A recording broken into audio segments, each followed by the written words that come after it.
Hello everyone, welcome back to some Call of Duty DFS action DK Slate breakdown for August 5th. Getting this video out a little late, I have to make it in the morning as opposed to the night before.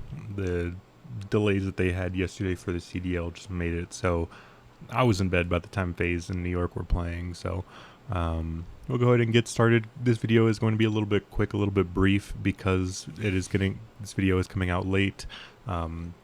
So I do apologize, but either way, let's quickly break down some of these games. As you guys could tell, all of them went to Game 5. A lot of very, very close series.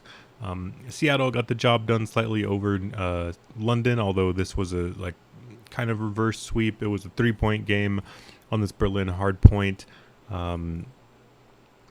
Funnily enough, London actually did pretty good in the control, although their hard points fell off, so it seems like it's kind of a give and take there with the game modes. It seems like they put a lot of their practice in the control. It paid off, but then their hard points kind of suffered from it. LA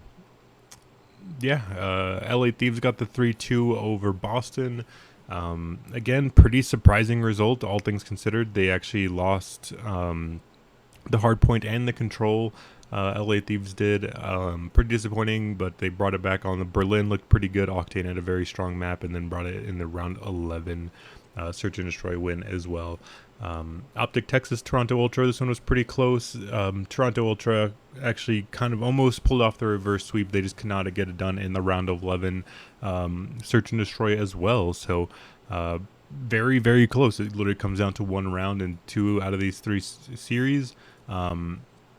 And then New York, Atlanta, again, a somewhat similar story. New York actually ended up getting full reverse swept here. They lost the control, the second hard point, and the search and destroy. These are 2 very, very big performances from Abizi and Celium, so that's something to keep in mind. These series are going to be pretty close, I think. I think there's going to be a lot of relatively close ones. I do think these matches could be a little bit closer. These games could be a little bit closer.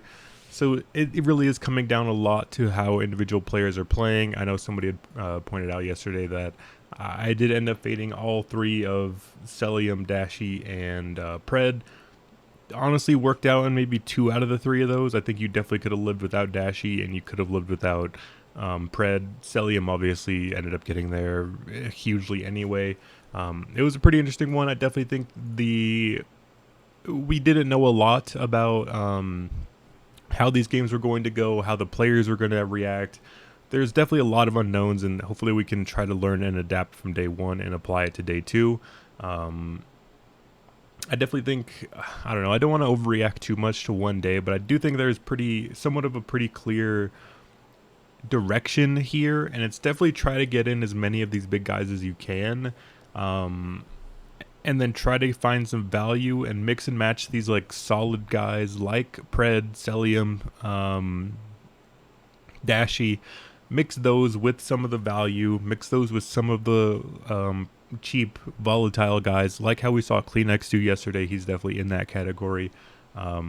So I definitely think there's going to be some options here, but we'll talk about them as we go. So the first series up is London versus New York. We have New York as a -275 favorite, the biggest on the slate. Overall, I do think these odds seem a little bit one-sided. I don't think London have been that bad. I feel like maybe this is just a little bit more of a respect towards New York thing. I'm not entirely sure, however.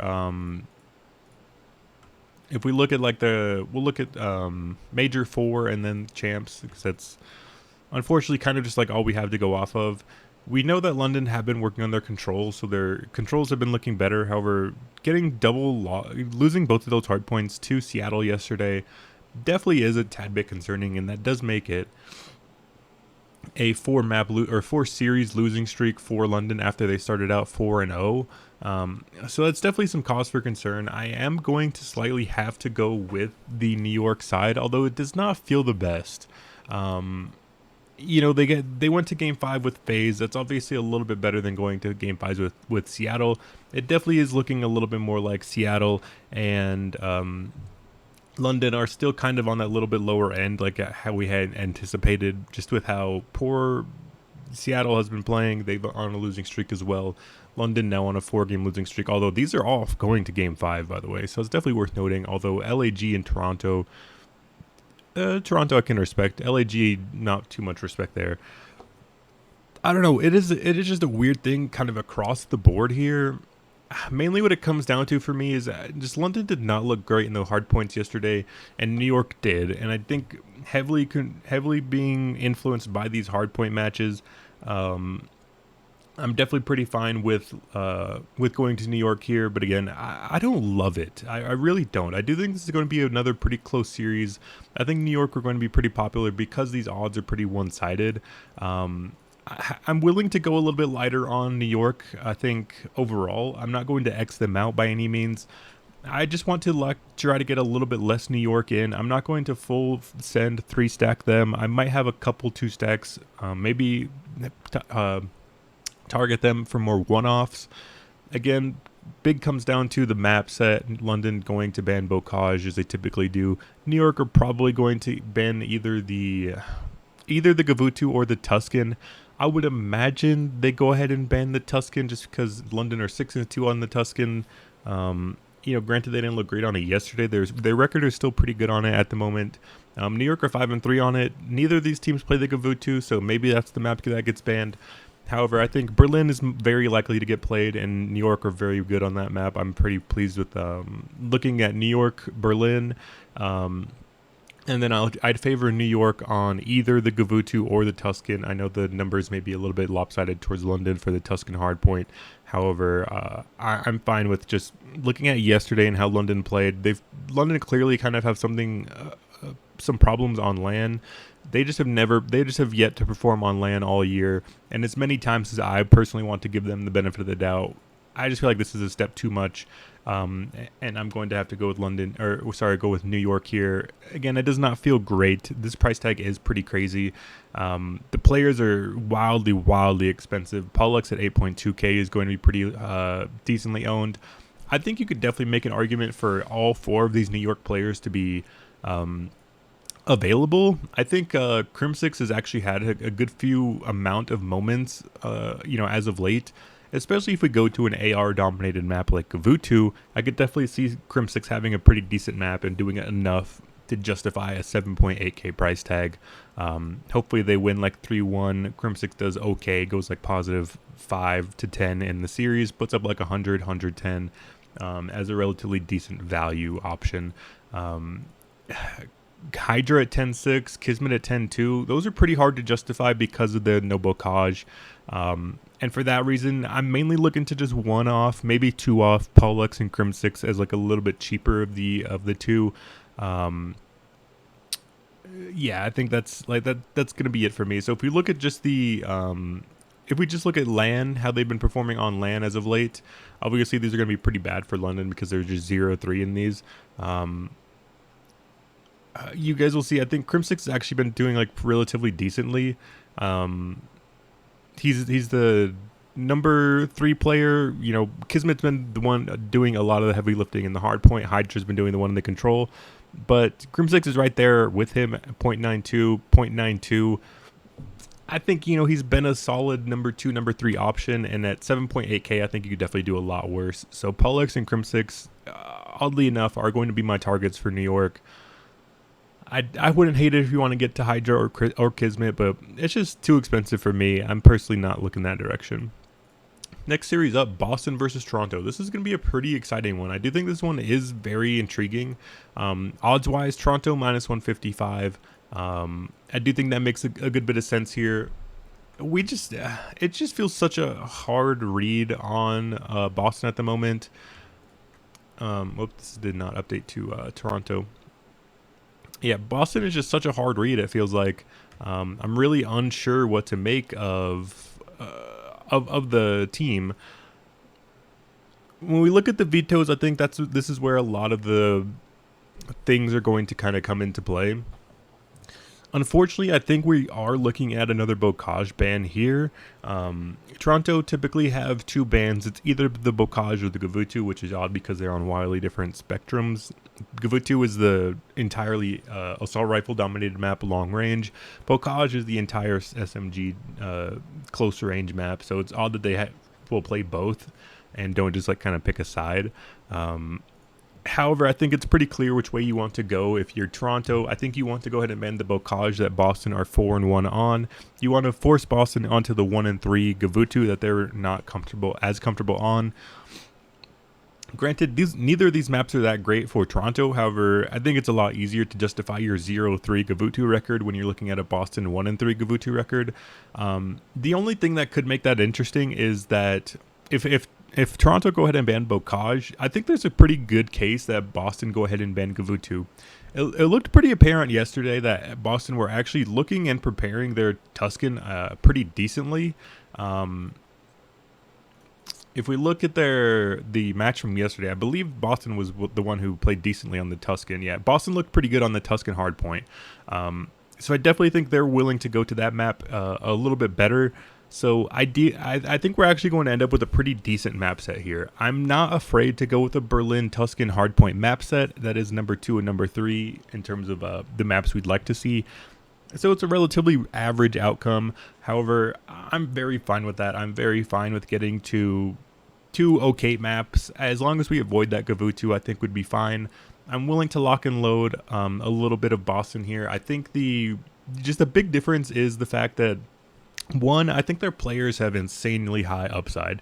We've seen it a few times as of late. We saw it with some maps yesterday that, they kind of pass the torch around, and it can be bad in that aspect of sometimes they just do really well, sometimes they do really poorly.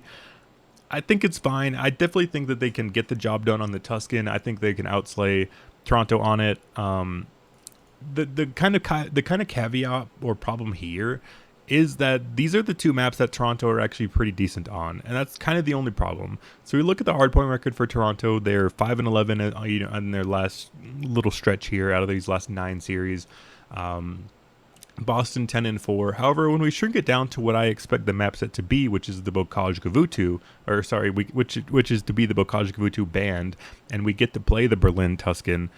I think if that happens, then we're looking at a 2-1 Berlin and a 3-4 Tusken, which is not that bad. That's a record of 5-5, which is obviously very different from their 5-11 record. And for that reason, I think this is going to be pretty close and pretty interesting. I think this is going to be a lot more price dependent, and I think if we look at it in that factor, I definitely like the Boston side more. All 4 of the Boston players are definitely viable and playable at their price tags. Narrow at 8K, Methods at 7.8, Vivid at 7.6, Tej at 7K. I don't love Tej at that price tag. I'd prefer pretty much everyone else at the moment, to be honest. I think Nero and Vivid would be the 2 big options for me, but I definitely think you can look at the Toronto side as well. I think there's in a lot of these series, we're going to look at these and think, the other side is not that bad either. We obviously see some pretty condensed numbers from the Toronto side, especially in their controls, which they've been playing pretty well. Insight and Cammy do pretty well. I just think the big difference is going to be, I feel like Toronto played almost as well as they could yesterday and still could not come away with the series. And granted, Boston I just think Boston overall have been looking better. I was more impressed with Boston yesterday. Granted, you kind of look at the teams, you think, Boston lost in 5 to LA Thieves, Toronto lost in 5 to Texas. It's not, it's not, you would probably favor the Texas loss over the LA Thieves loss. However, I just think when you kind of look at the context of it, Toronto, they were down 0-2. They kind of clawed it back. They didn't lose it. I think memory serves. Yeah, but Toronto really bottled the control. I think overall the play from the Toronto-Texas series was a good bit lower. It's a little bit foreshadowing, but I was more impressed with Boston and LA Thieves, and it's more specifically Boston in those respawns, which is primarily what we're focusing on for DK. And so for that reason, I'm looking at a lot more of the Boston side. I'm pretty comfortable with Narrow, Vivid, and then Methods would be my third man in the stacks, but we'll look at the players in a little bit at the end as we typically do. Up next was Seattle versus LA Thieves. So this one's pretty interesting. Or sorry, Seattle versus Atlanta FaZe. Sorry. So Seattle did get their first win in a while. They broke the 5 series loss streak and got the job done over London Royal Ravens. However, they were I guess they weren't that big of a favorite. I was gonna say they were a decently sized favorite, but they were not. Um, Overall, I think this one is one you definitely want a part of. I definitely think you're gonna have to get a good bit of phase into your lineups. I don't know. It's just crazy that Seattle are kind of this cheap, and that's what makes it pretty interesting. So in terms of who I think is going to win this series, I do lean towards the FaZe side. I do think FaZe are better, a good bit better in the Search and Destroys, which is map 2 and 5, obviously. Not too impactful for the DK side of it. However, I mean, Seattle just have not been good, man. They just have not been good. Um, their controls are okay, but obviously 4-3 control record versus a 9-3 control record. I think it's pretty easy to tell which one you'd go with. The hard points are pretty close. 10-11 for FaZe, and then Seattle are 5-7, so not the best either way. However, again, we know what's going to happen with this map set. Every time that these teams play, it's the same map set, and every time it's one where you want a good bit of every side here. Seattle are always going to ban the Gavutu. FaZe are most likely, like 90% of the time, going to go ahead and ban that Berlin. So that does leave us in a very optimal setting of Bocage Tuscan. I think if we look at it in that setting, we have a 3-1 Bocage, we have a 6-3 Tuscan for Atlanta FaZe. Then for Seattle, we have a 2-3 Bocage, 1-1 Tuscan. It's very clear which side you want to be a part of. I could definitely see FaZe sweeping this series. Maybe they get it in 4. Maybe the Search and Destroy goes awry. Maybe one of the maps go awry. However, I just think FaZe probably get this job done in either 3 or 4. I do think this is going to be a relatively one-sided game. And in terms of what I've been talking about saving a lot of the money, like looking at the Boston side, looking at the cheaper New York players. I think I'm willing to spend it up a lot here on Atlanta. Obviously, Celium is going to probably be the highest owned player on the slate. And I think I can agree with that wholeheartedly. I think he is definitively the best player in the game at the moment. We'll look at some of the players a little bit later, but when it comes to the Bocage and the Tuscan, I'm definitely looking at Simp and Abizi. They're pretty expensive as well, but at the end of the day, you have to pair somebody up. I think here you have to get a good bit of Atlanta, because I do think they are going to dominate these maps. Maybe not dominate, but I think win these maps by a good bit, and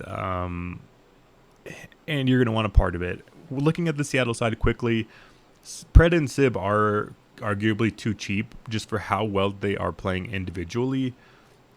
You just need Seattle to win a map somewhere, and they're definitely viable. However, I just kind of have a hard time finding that map. You know, when we look at these hard points, I feel like the hard points are definitely in favor of FaZe. The Search and Destroys are in favor of FaZe. They have an 8-7 record as opposed to Seattle's 3-7 record. So I don't feel comfortable there. And then we look at the control. It's 4-3 for Seattle. Meanwhile, over on the FaZe side, it's 9-3. So it's clearly just all the maps are kind of one-sided in favor of the FaZe side. Granted, I do think there is probably a good chance Seattle will take one of the maps. It's just hard for me to find a definitive map that Seattle will take. And obviously we know that if your players get swept, they're instantly out of contention in terms of being viable in your lineup. So I don't know. It's tough. I do think you are probably you probably have a good point if you are thinking you want to go to the Seattle side. Pred and Sib are both underpriced at 8.4 and 8.2K. I think, heck, even Mac at 6.2. We know how well he plays on LAN. So I definitely think that's viable as well. But it's just tough. I definitely think there's also there is a world where I think you can go with both sides. Like if you wanted to play a Celium and Pred lineup, I don't think that's crazy at all either. I might mix and match some of that as well. I just think the odds of kind of both of them coming through are a little bit low, so I'm not too sure. That does bring us to the final series, LA Thieves versus the Optic Texas. pretty exciting one. I think I kind of foreshadowed this one a little bit, and I am going to kind of side with the LA Thieves here.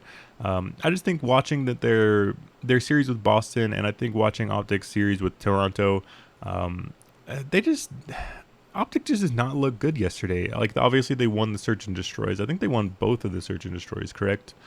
So like yeah, the series was pretty decent, but they won both of the searches. They lost two of the respawn game modes. This game one respawn was actually pretty close, despite the score not looking that close. I think it was just a very, very slow, bad start from Toronto. So overall, I'm just gonna have to slightly lean towards the LA Thieves side. I am, they are minus 130, slight favorite.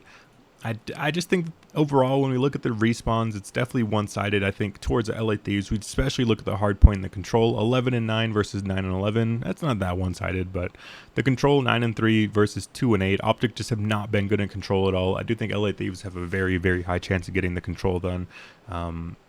So I'm willing to lock and load a lot of LA Thieves, especially these low price tags that they're getting back. 8.6 for Octane, 7.6 for Kenny, 7.4 for Draza. I love all those price tags. Obviously, we can't go in through a Texas side without talking about Dashy at 9.2. Even Shotzi at 8.8. Shotzi is an extremely volatile player, except you're paying a good price tag for him. That's only the problem. I definitely wouldn't fault you for trying to get in some Shotzi into your lineups, because we know the upside that he has as an individual is just absolutely ludicrous. However, in this spot, I just have a hard time getting there. I just have not seen the great stuff from them as of late, and I just see this one going towards the LA Thieves side that seem to have all the momentum in their pocket, and I just don't know if Optic Texas have what it takes to win the Search and Destroys again like they did yesterday. I think LA Thieves are pretty formidable in the Search and Destroys as well, so I think this is probably going to be an LA Thieves in 3 for me. I think LA Thieves probably win maybe all 3 of the respawns. That would be ideal. Maybe they win a search and drop at one of the hard points or something, but I like LA Thieves in this one. I like them probably 3-1. I just think they're much better in these respawn game modes, and I like their players a lot as well. So I'm going with the LA Thieves side. But obviously, if you wanted to look at somebody like Dashy, whose numbers are individually insane, I definitely again would not fault you for it. At 9.2, he's definitely very affordable to get into your lineups. When it comes to talking map pool, we know LA Thieves look to ban Bocage. Optic Texas are most likely going to ban Berlin, so we are going to get a Vutu Tuscan, which is a pretty bad map set. It is the number 4 and number 2 map. When it comes to what to expect from these teams, overall these maps are not the best for LA Thieves. They've actually been winning on the Berlin. Their Gavutu is 2-0, meanwhile Optic Texas is 2-0 as well. The Tuscans are not great either way, so I definitely think the respawn game modes could get a little bit problematic because of the picks and bans. I do think these maps are actually pretty decent for Optic Texas, but again, I just have not been impressed with their play individually. I'm definitely fine and getting comfortable on LA Thieves and some of their AR players on a map like Gavutu, and I think they looked okay enough on the Tuscan to make the series close. So I am going to go with LA Thieves here and to get the job done, and yeah. We'll go ahead and talk about the players that we're looking at here. I'm probably going to set the parameters to just the lands, the past couple of lands, because I think we do have enough information that maybe some of these players play very different from online to LAN. Let's look at the league kind of as a whole to get started. Celium, Pred, attached, not here. I guess we could get rid of some of these teams. Maybe Atlanta, Boston, LA, London, New York, Seattle, Toronto, Texas. There we go. So Celium and Pred kind of a cut above everyone. Sib is even there. That's a kind of surprising, but that's why we look at this maybe. Dashy at 1.14, Kenny Octane. That's kind of a good middle tier. So we have Celium and Pred above everyone else. Then a second middle tier here of Sib, Dashy, Kenny, Octane. Then we have somebody like a BZ. That's kind of surprising that he's actually been playing this well, but definitely makes sense as well. So that's something to keep in mind. I really wish they had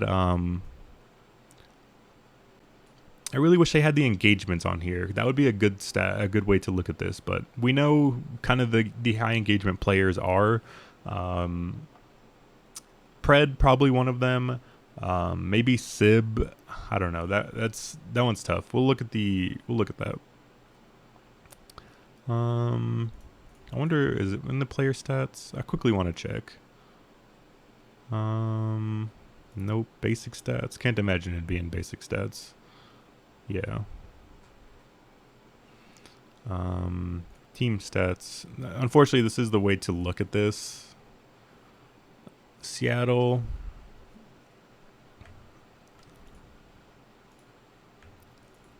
Wow, this is two LAN matches, so very, very little. But we can look and see the engagements per 10 minutes. Above 50 typically is where you want to be. Pred and Sib are very high up there, as expected. If we look at somebody like Atlanta, we know it's probably going to be Simp and Abizi. Well, Abizi for sure, maybe Simp not there. But yeah, Abizi above 50. When we look at somebody like Boston, I think Vivid and Narrow are both most likely going to be above 50. I'd be pretty surprised to see anything else. Yeah, Narrow and Vivid both well above 50. Narrow at 57. That's pretty insane. So I do like the engagements high. Obviously, the way Call of Duty scoring works is you get 2 points for a kill, you lose 1 for a death. So even if you go 1 for 1, you're still up a point. As long as you're doing it a bunch like somebody like Narrow is, I definitely think that's fine. A slight way maybe you could look at it is hard point damage. Obviously, if they're doing a lot of damage, that means they're fighting a bunch, like Narrow up there. Celium, still a lot of the same guys as well. So yeah, I do think overall that does kind of leave us, kind of where we're looking. We'll trim it to look at just the teams I think we're interested in. I think we're going to go ahead and get rid of London. We'll keep Seattle because I think you can definitely justify their low price tags. I'm going to go ahead and remove Toronto and Texas, just in my opinion. Again, you guys could do this, look at these stats all yourself as well. But I think this overall is going to be my player pool. I'm probably just going to X out probably all these guys. I think I'd probably just try to limit it to probably just these guys. I know this is an extremely small player pool, but I'm definitely very fine. And that's something we've definitely seen with what we saw yesterday is you just need the guys who get DK scoring. Like we don't want to overcomplicate this and add too many factors and variables into this. I just want these guys that score. Oops, sorry, I hit my Discord button there. I just want these guys that DraftKings score well. Like, it's not that crazy and not complicated. I don't know if I'm going to have my player pool quite this condensed. This looks a little bit small. However, when it comes to like looking at some of these guys, there's not that many options. I'm definitely fine with looking at some of these guys for sure and mixing and matching some of them. I don't know where my value is necessarily going to come from, but I definitely think there is a good amount, especially if we look at like the Boston side. We might have to go pretty heavy on Boston, maybe mix and match some of the low end Seattle guys. Like, again, I know Mac's numbers here are not great, but he's been a little bit better on land typically. So yeah, I think that's going to wrap it up for me. Again, not much value, not a great slate overall, but I think that kind of leaves us in a pretty decent spot. We're gonna have to take some shots with some of these low end I want to say variance guys. Like, again, I think you could definitely make a case for somebody like Mac at 6'2". We've seen some pretty crazy numbers from him occasionally. I don't know. We'll look at the team slots, make sure everything's right there. New York, FaZe, Toronto, LA, Texas. Yeah, the team slots seem relatively normal. I'm definitely willing to go with somebody like, I don't know. I was going to say Boston, but I don't think they're going to do well in the Search and Destroy, so I don't know. I don't know. If I need the salary savings, I'll go with Boston because I think they'll probably win the series, although I don't love these. Maybe LA Thieves at 3K. That seems like a pretty good spot. I think these Search and Destroys will be close. And they could maybe go 5, but yeah, I'll go with LA Thieves, probably team slot, maybe Boston. I definitely wouldn't be afraid to go with FaZe or New York. I think if I was going to spend up, it would be the FaZe one, though. But again, I think LA Thieves, Boston would be my team slot priorities. So I think overall that will be it for me today. Sorry, this video kind of ran a little bit long. I wanted to keep it short, but got to talk about what we talk about. So yeah, I think that'll be all I'm looking at today. And I don't know if we have a slate tomorrow. I'm not sure how the slate or how Call of Duty's stuff breaks down. But if there is a Call of Duty slate tomorrow, I will be sure to talk about it, and I will see you guys then.